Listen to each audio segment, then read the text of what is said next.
Okay, so today we're going to look at identifying constraints and viable solutions. Just figuring out if our solutions are actually real or not, just like we had the problem that Aiden just figured out a minute ago where he said it would be impossible to have enough quarters and pennies to make that amount. So we knew that that was impossible.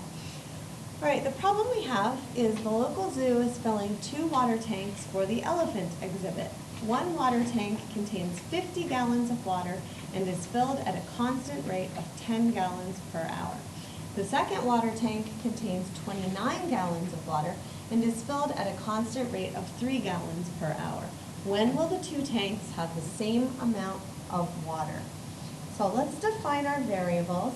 Adam, what is the question that's being asked of us? What do we need to know? Oh, the 2 tanks have the same amount of water.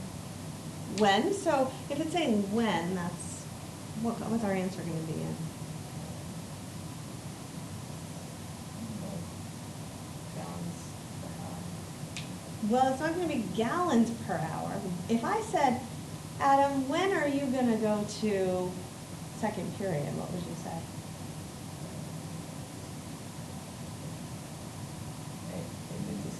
8:56. You'd give me a time, right? Yeah, you go at 8:56. So when it's asking when, we just want a time. So what unit would we use for time up here? Hours. We just use hours. So let's let H represent the number of hours. And then it asks, when are they going to have the same amount of water? So what would our other variable be? W for Water. how much water is in the tank. Good. How much water in the tank? This is really just a break-even problem. We're finding out when they break even, when the amount is the same. So tank 1, we're going to have a W equals because we're going to find out how much water is in the tank. How can I write an equation to figure out how much water is in the tank? Tank 1 starts with 50 gallons and it's being filled at a constant rate of 10 gallons per hour. I need volunteers for how I would write that in an equation. Paul? 10 times H plus 50. Good. 10 times H plus 50. So we have this 50 in there to start with, plus we're going to add 10 more gallons per hour. Good. Okay, tank 2. Austin, try tank 2. Look at how tank 1 is set up. What would we write as an equation for tank 2?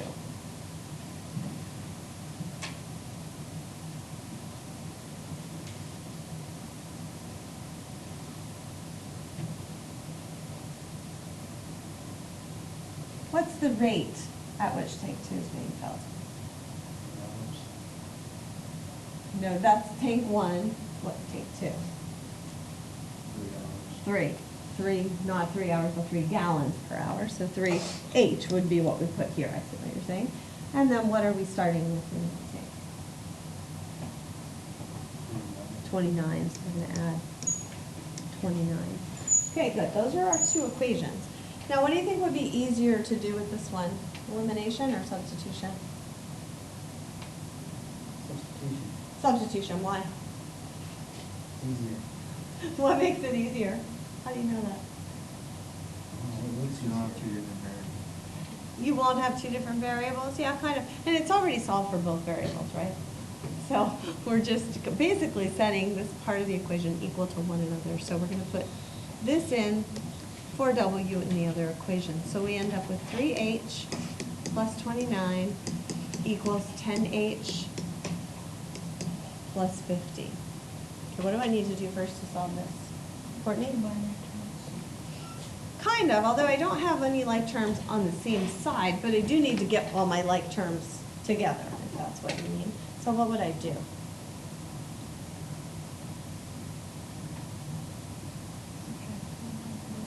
Okay, start with subtracting 29 from both sides. I end up with 3H equals 10H plus 121.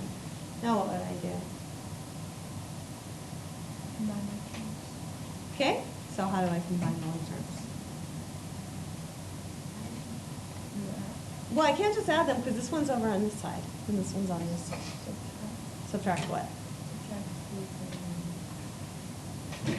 Well, if I subtract the 3H, it's not gonna be on this side anymore, and I do want it to be on the left side still. So what can I do to move this 10H over to this side? How do I get rid of it from right here? Anyone? Subtract it. Subtract it. I can subtract the 10H, and I get negative 7H equals 21, or H equals negative 3. What's wrong with this? Negative. It's negative. So the tanks would have the same amount of water in negative 3 hours. So like 3 hours ago, they had the same amount of water, maybe, if we were still going at this rate. But it's impossible from this point on. They're never going to have the same amount. And that makes sense looking at it. Tank 1 starts out with more water, and it's getting filled faster. So tank 2 is never going to catch up. So you have to really think about your solutions in terms of whether or not they make sense. This is actually a keystone standard, interpreting solutions in the context of the problem, making sure that you're thinking about whether a solution could make sense or not. Paul? So, let's say like this, we got this question on test, Mm-hmm. and we write those two equations, the W, the one with the sort of W right there. Mhm. Do we really have to do the work if we already, if common sense Probably says? not. If you can see right away from the equation and one of the choices is there is no solution to this or this is impossible, you could just pick that and you would know that at that point. Yeah. Okay, good. Let's take a look at the next one. We have another question about the zoo again. This time the zoo has 2 other water tanks. This time they're leaking. One tank contains 10 gallons of water and is leaking at a constant rate of 2 gallons per hour.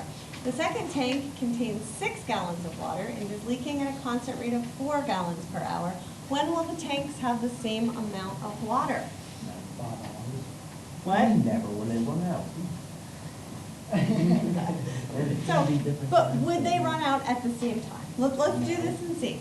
So, variables, we want to know when again, so let's let H be the number of hours, because we're talking about gallons per hour again. And then again, we'll let W be the water in the tank. So let's set up an equation for tank 1. The amount of water in the tank equals, what are we starting with? How much water is in the tank to start with? 10. And then what's happening? What am I going to do for graphs? It's leaking at a rate of minus 2H, good, because it's leaking, so I'm going to lose 2 gallons per hour. Let's see. Karsten, what equation would I write for tank 2? 6 minus 4. Okay, and again, using substitution, we're going to put this in for W. So we get 6 minus 4H equals 10 minus 2H. Okay, I'm going to subtract 6 from both sides. I get negative 4H equals negative 4 minus 2H. And then adding 2H to both sides, I get negative 2H equals negative 4. Something's wrong here. Let's see.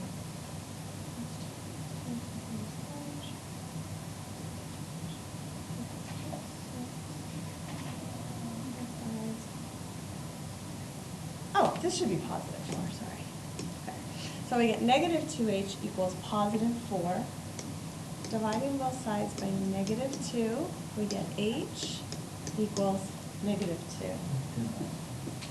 This is where it's important to check your answers to make sure that they actually work in both equations.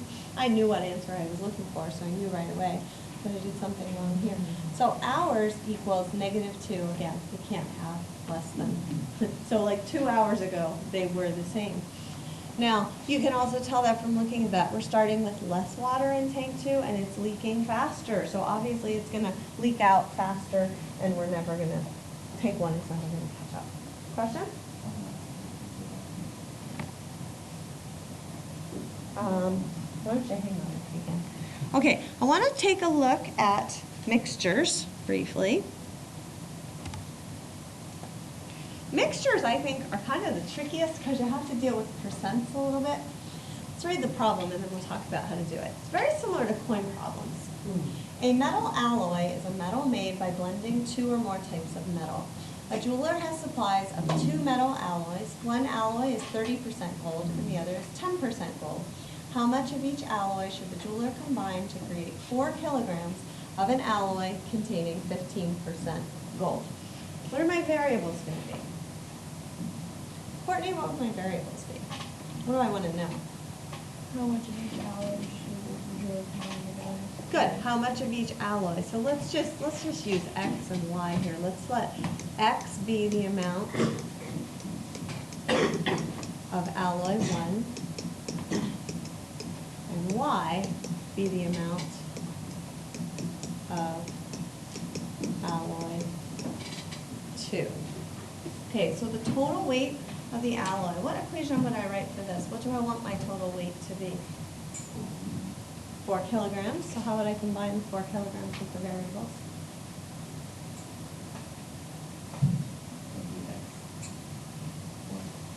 400%. X, what? X plus Y. X plus Y. X plus Y equals 4. Now I want to know how much gold is in it. So this is where I use the percents. Think about how we did the money problems.